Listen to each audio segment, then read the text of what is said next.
A comienzos del siglo XVI, fue un tiempo de gran cambio. Europa estaba despertando de la Edad Media, llena de nuevas ideas, nuevas tecnologías y un fuerte deseo de crecer. Los reyes de España y Portugal pagaron viajes audaces a través de océanos enormes y desconocidos. Su meta era encontrar nuevas rutas para comerciar con los ricos mercados de especias del este. Pero en vez de eso, encontraron algo totalmente inesperado: un nuevo mundo. Este continente, que luego se llamó América, tenía millones de personas y civilizaciones poderosas. Una de ellas era el Imperio Inca, un estado avanzado y rico que se extendía por las montañas de los Andes en Sudamérica. Era un imperio de oro, plata y una organización social compleja, completamente desconocido para los europeos que estaban a punto de llegar a sus costas. En esta época de ambición y descubrimientos, apareció Francisco Pizarro. Él no era un príncipe ni un noble. Era un hombre de origen humilde de la dura región de Extremadura en España. Pizarro representaba el espíritu del conquistador. Lo movía una búsqueda constante de riqueza, fama y posición. Para hombres como él, las Américas eran una tierra de oportunidades. Era un lugar donde uno podía escapar de una vida de pobreza y de no ser nadie. Pizarro escuchó historias de Hernán Cortés, quien había conquistado el imperio azteca en México y había ganado riquezas inimaginables. Estas historias avivaron sus propios sueños. Miró hacia el sur, hacia el rumoreado Reino Dorado del Perú, y decidió reclamarlo para sí mismo y para España. La historia de Pizarro es de una increíble determinación contra dificultades enormes. Ya era un hombre mayor para los estándares de la época cuando hizo su expedición más grande.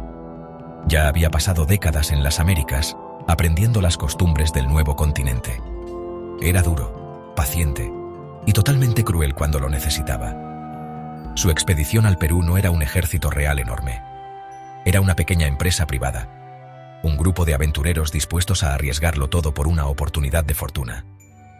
Eran un grupo pequeñito de hombres, armados con espadas de acero, caballos y armas de fuego, preparándose para enfrentar un imperio de millones. Su éxito parecía imposible, pero cambiaría el curso de la historia para siempre. El choque de estos dos mundos, la monarquía española en expansión y el aislado imperio inca, estaba destinado a ser violento y transformador. La historia de la conquista del Perú es más que solo una campaña militar. Es un cuento de malentendidos culturales, codicia, enfermedades y ventaja tecnológica. Explora cómo una pequeña fuerza de individuos decididos pudo derrocar un imperio poderoso. También revela el impacto profundo y duradero de este evento, no solo en la gente de los Andes, sino en todo el mundo.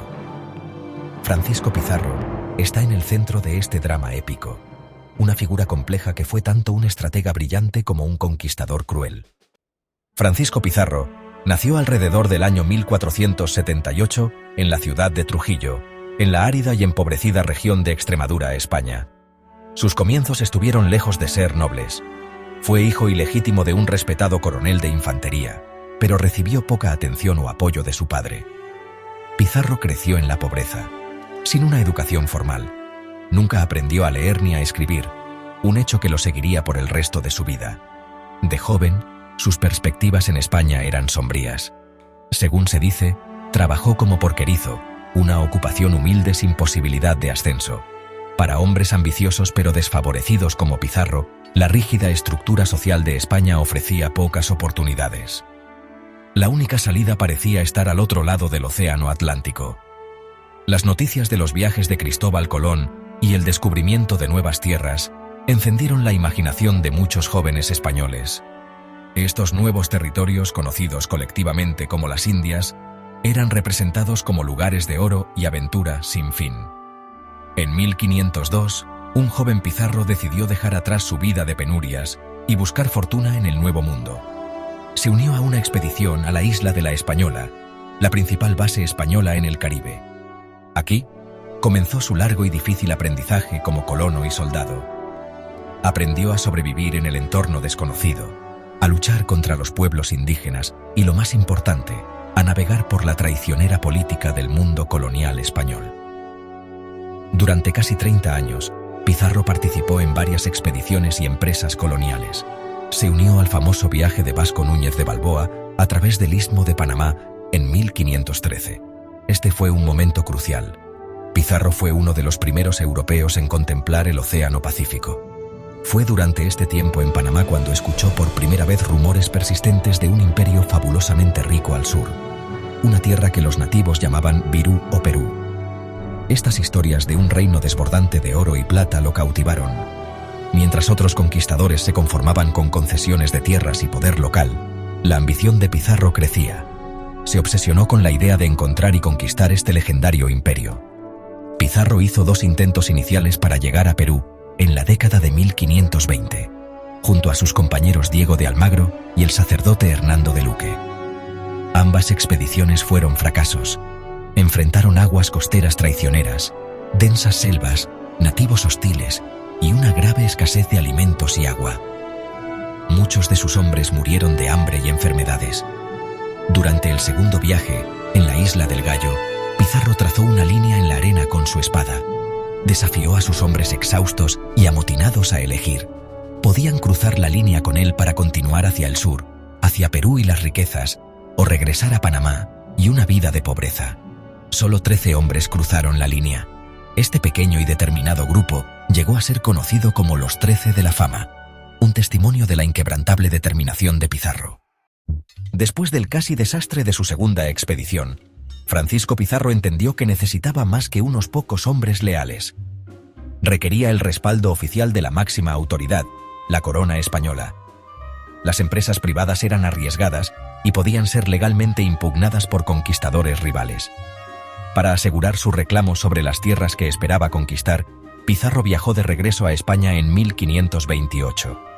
Su socio, Diego de Almagro, permaneció en Panamá, una decisión que más tarde generaría resentimiento.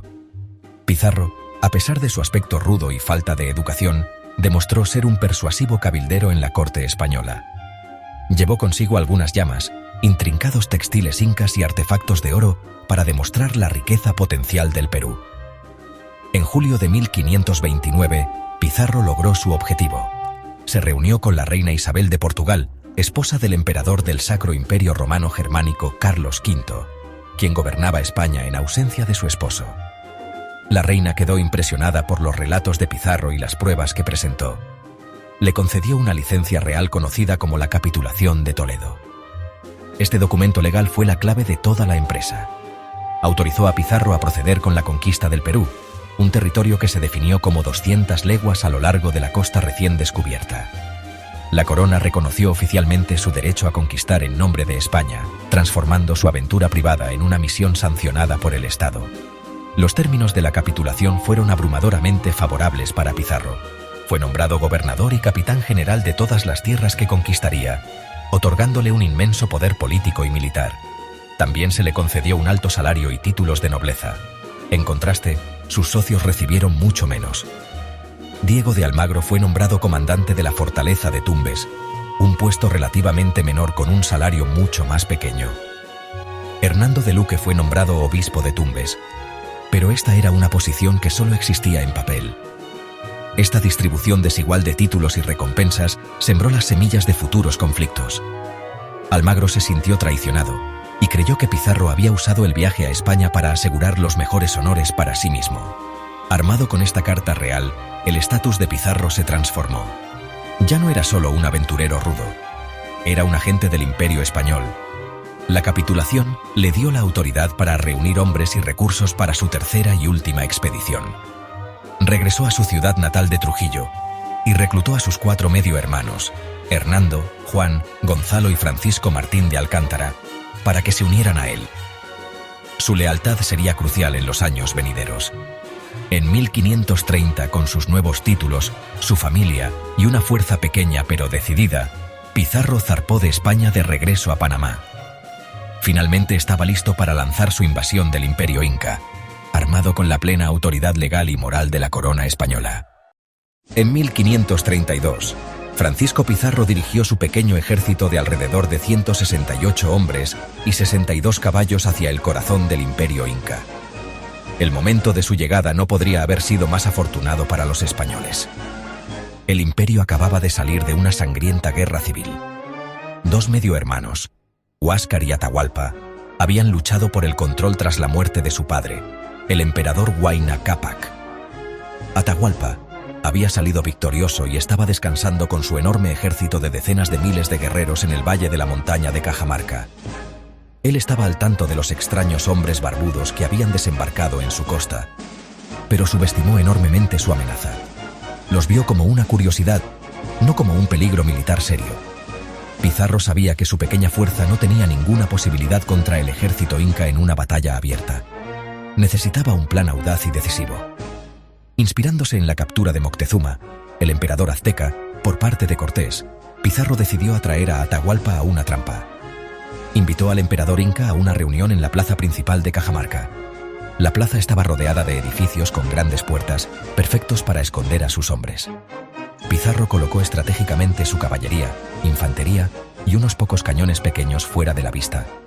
El plan era audaz: capturar al gobernante divino del imperio a la vista de su propio ejército. Todo dependía de la sorpresa y del choque psicológico que este acto crearía. El 16 de noviembre de 1532, Atahualpa entró en la plaza. Fue llevado en una magnífica litera dorada, acompañado por miles de sus sirvientes, quienes estaban en gran parte desarmados como señal de su confianza suprema. La plaza estaba extrañamente silenciosa. Los españoles permanecieron escondidos.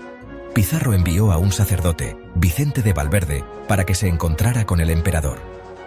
Valverde, a través de un intérprete, le presentó a Atahualpa una Biblia y le entregó el requerimiento: una demanda formal española para que aceptara el cristianismo y la soberanía del rey de España. Atahualpa, poco familiarizado con los libros y ofendido por la demanda, supuestamente arrojó la Biblia al suelo. Esta fue la señal que Pizarro estaba esperando. En ese momento, Pizarro dio la orden de atacar. Los cañones dispararon, las trompetas sonaron y los soldados españoles salieron de los edificios. La caballería, una vista aterradora para los incas que nunca habían visto caballos, pisoteó a los sirvientes aterrorizados. El sonido de los disparos y el destello de las espadas de acero crearon el caos. Los guerreros incas, desarmados y tomados completamente por sorpresa, no pudieron ofrecer resistencia efectiva. En cuestión de minutos, miles fueron asesinados. El propio Pizarro se abrió paso entre la multitud y se apoderó personalmente de Atahualpa, arrastrándolo de su litera. La captura del emperador fue completa. El invencible Hijo del Sol era ahora prisionero de unos pocos invasores extranjeros.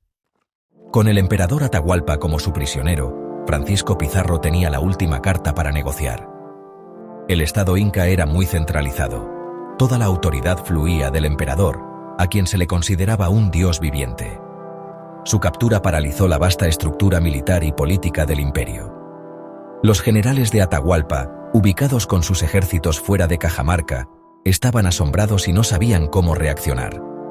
Temían que cualquier ataque a los españoles resultaría en la muerte inmediata de su emperador. Atahualpa, un líder astuto incluso en cautiverio, pronto se dio cuenta de que sus captores estaban obsesionados con los metales preciosos.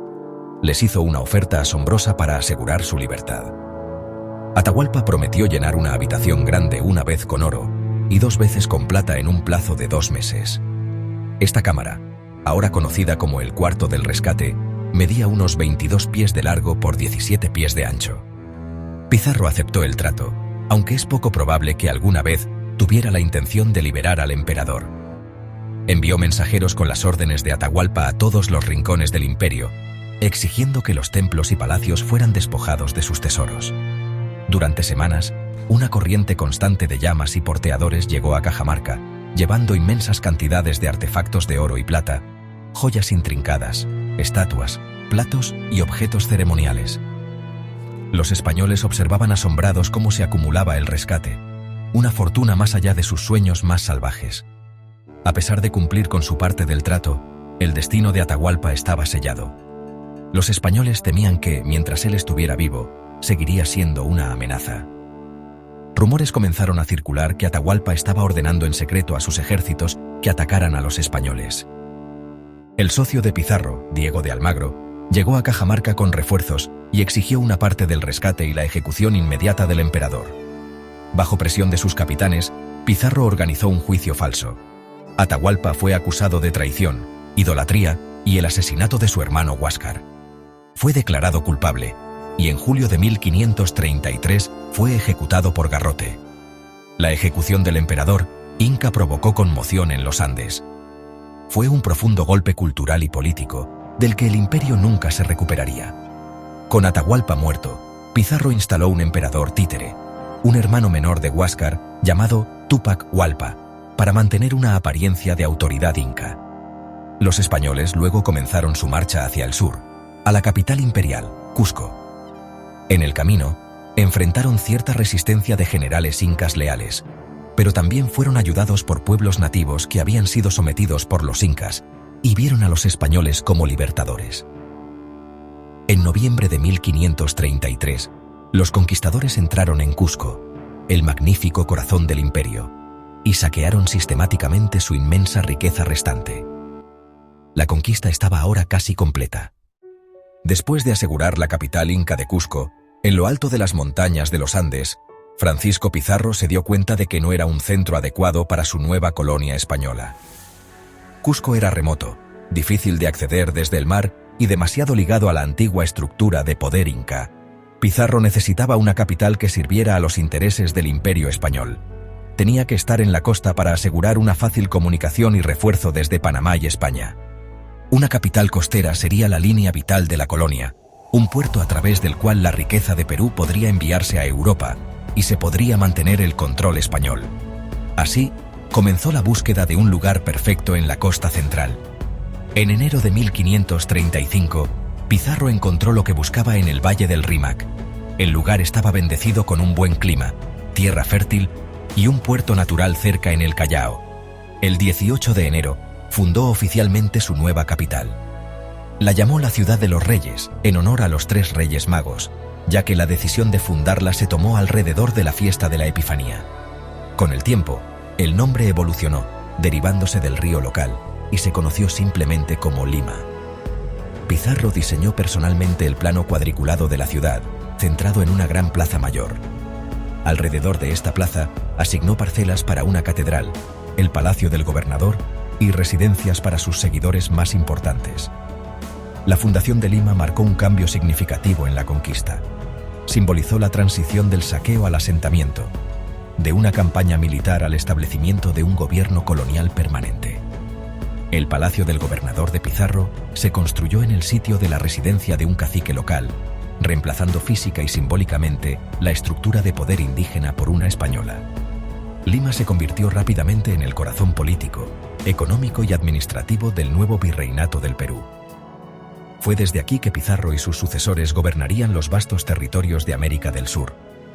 La ciudad fue diseñada como un enclave español, un bastión de la cultura y el poder europeos en una tierra recién conquistada. Mientras Lima florecía como sede de la autoridad española, el proceso de consolidar el control sobre todo el antiguo imperio inca estaba lejos de terminar.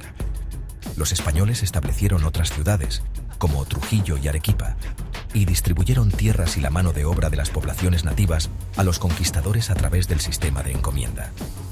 Este sistema otorgaba a un español el derecho de extraer tributo y trabajo forzado de un número específico de indígenas. En teoría, el encomendero debía protegerlos e instruirlos en el cristianismo.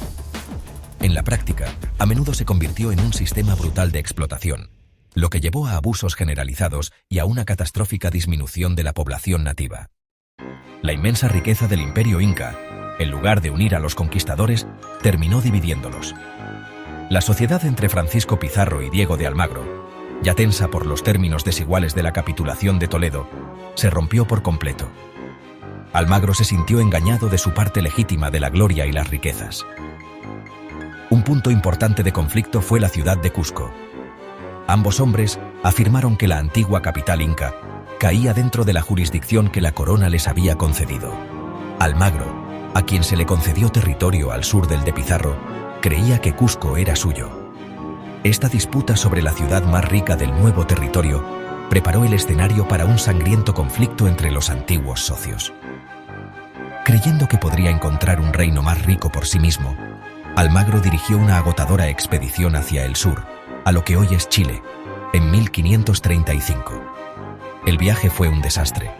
No encontró grandes ciudades de oro, solo desiertos duros y una feroz resistencia del pueblo mapuche local. Decepcionado y fuertemente endeudado, Almagro regresó a Perú en 1537. Llegó para encontrar Cusco sitiada por Manco Inca, un emperador títere que se había rebelado contra los españoles. Almagro rompió el asedio, pero en lugar de devolver la ciudad a los hermanos Pizarro que la controlaban, la tomó para sí mismo y encarceló a Hernando y Gonzalo Pizarro. La disputa había escalado a una guerra abierta. El conflicto entre los pizarristas y los almagristas se convirtió en la primera guerra civil entre los españoles en Perú. Francisco Pizarro, establecido en Lima, intentó negociar, pero su hermano Hernando, una vez liberado, estaba decidido a aplastar a Almagro. En abril de 1538, las dos facciones se encontraron en batalla en las llanuras de las Salinas, a las afueras de Cusco. La facción de Pizarro, mejor equipada y liderada por el implacable Hernando, obtuvo una victoria decisiva. Diego de Almagro fue capturado, juzgado y ejecutado. Su muerte no puso fin al conflicto. Creó un legado de amargura y un deseo de venganza entre sus seguidores, quienes se hicieron conocidos como los Hombres de Chile. Despojados de su líder y sus fortunas, los Hombres de Chile se reunieron en Lima, viviendo en la pobreza y planeando su venganza contra Francisco Pizarro. Fueron liderados por el joven hijo de Diego de Almagro, también llamado Diego. El 26 de junio de 1541, un grupo de unos 20 almagristas armados asaltó el palacio del gobernador en Lima a mediodía. Sorprendieron por completo al anciano Pizarro, que ya tenía 60 años. A pesar de su edad, el viejo conquistador luchó ferozmente con su espada, pero fue superado en número y abrumado. Fue apuñalado varias veces y cayó al suelo, donde se dice que dibujó una cruz con su propia sangre antes de morir. El gran conquistador de Perú fue asesinado en la misma ciudad que había fundado. La conquista del Perú fue un evento de profunda importancia global, creando ondas que se sintieron a través de los continentes y que, honestamente, continúan dando forma a nuestro mundo hoy. Para las Américas, las consecuencias fueron catastróficas. La llegada de los españoles provocó el colapso del Imperio Inca y la devastación de su gente. Las enfermedades europeas, como la viruela, el sarampión y la gripe, a las que las poblaciones nativas no tenían inmunidad, se propagaron con una velocidad aterradora, a menudo por delante de los propios conquistadores. Estas epidemias causaron un colapso demográfico de proporciones asombrosas, con algunas estimaciones que sugieren que hasta el 90% de la población indígena pereció en las décadas posteriores a la conquista. Más allá de la pérdida de vidas, la conquista destrozó el tejido social, político y cultural de los Andes. Los españoles impusieron su propio idioma, religión y sistema de gobierno. Desmantelaron la estructura administrativa inca y la reemplazaron con el virreinato del Perú.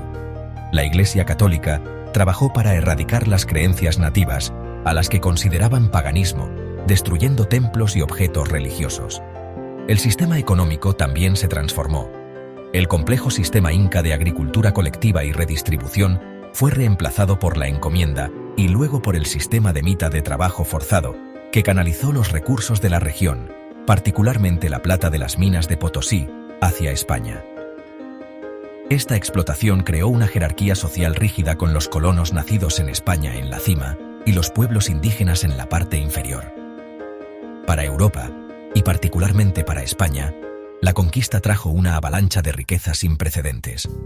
Las enormes cantidades de oro y plata enviadas desde Perú y México impulsaron la economía española y financiaron sus ambiciones políticas y militares en Europa durante más de un siglo. Esta afluencia de metales preciosos, sin embargo, también tuvo efectos negativos. Causó una inflación masiva en toda Europa, conocida como la Revolución de los Precios, que interrumpió las economías tradicionales. Además, España se volvió demasiado dependiente de la riqueza de sus colonias, descuidando la industria y la agricultura nacionales. Cuando el flujo de plata finalmente disminuyó, el Imperio Español entró en un largo periodo de decadencia económica y política. A escala global, la conquista del Perú fue un evento clave en la creación de un mundo nuevo e interconectado. Aceleró el proceso ahora conocido como el intercambio colombino, la transferencia generalizada de plantas, animales, cultura, poblaciones humanas, tecnología e ideas entre las Américas y el Viejo Mundo. Las papas y el maíz de Perú se convirtieron en cultivos básicos en Europa, ayudando a impulsar un aumento demográfico. A cambio, los españoles introdujeron caballos, ganado, trigo y caña de azúcar en las Américas. Este intercambio alteró permanentemente las dietas, los paisajes y las economías de todo el mundo, uniendo continentes distantes en una nueva red global de comercio y poder, pero una construida sobre los cimientos de la conquista y la dominación colonial. El legado de Francisco Pizarro es, bueno, complejo, polémico y profundamente divisorio, sobre todo en el Perú moderno. Durante siglos, fue retratado en la narrativa tradicional europea como una figura heroica. Era visto como un explorador audaz, un estratega militar brillante y un cristiano devoto que trajo la civilización y la fe a una tierra pagana. Esta perspectiva celebraba su coraje, su increíble perseverancia contra todo pronóstico y su papel en la expansión del Imperio español. En España, y para muchos en la época colonial, Pizarro era el epítome del conquistador exitoso, un hombre que se levantó de orígenes humildes para lograr una riqueza y un poder inimaginables, forjando un nuevo reino para su rey y su país. Sin embargo, esta interpretación heroica ha sido cada vez más desafiada, particularmente desde la perspectiva de los descendientes de los pueblos conquistados. Para muchos en Perú y en toda América Latina, Pizarro no es visto como un héroe, sino como un invasor brutal y codicioso. Es visto como el hombre responsable de la destrucción de una civilización sofisticada y avanzada, la esclavización de su gente y el saqueo sistemático de su patrimonio cultural. Este punto de vista enfatiza la violencia, la traición y la crueldad de la conquista, señalando la emboscada en Cajamarca, la ejecución de Atahualpa y el establecimiento de un sistema colonial opresivo como prueba de su villanía. En esta narrativa, Pizarro es un símbolo de la opresión extranjera y la trágica pérdida de un mundo indígena. Estos puntos de vista contradictorios son visibles hoy en los espacios públicos de Perú. Durante mucho tiempo, una gran estatua ecuestre de Pizarro se erguía orgullosamente en la plaza principal de Lima, la ciudad que él fundó. Sin embargo, a medida que las percepciones cambiaron y la identidad indígena ganó más prominencia, la estatua se convirtió en una fuente de controversia pública. En el 2003, fue retirada de la Plaza Mayor y reubicada en un parque más apartado. Este acto simbolizó un debate social más amplio sobre cómo recordar la conquista y sus figuras centrales. ¿Es Pizarro el padre fundador del Perú moderno o el destructor de su pasado antiguo? La respuesta a menudo depende de a quién le preguntes y con qué parte de la doble herencia del Perú, hispana y andina, se identifican con más fuerza. En última instancia, Francisco Pizarro sigue siendo una figura de inmensa importancia histórica que desafía una categorización simple. Fue un producto de su tiempo, un hombre despiadado y ambicioso, impulsado por los valores de una era brutal de expansión. Sus acciones tuvieron consecuencias que fueron tanto creativas como destructivas. Derrocó un imperio y fundó una nueva sociedad colonial que evolucionaría hasta convertirse en las naciones modernas de América del Sur. Su historia nos obliga a confrontar las verdades incómodas sobre la naturaleza de la conquista, el choque de culturas y el legado duradero del colonialismo. Juzgarlo según los estándares morales de hoy es difícil, pero comprender sus acciones y su impacto de gran alcance es esencial para comprender la historia tanto de las Américas como del mundo en general.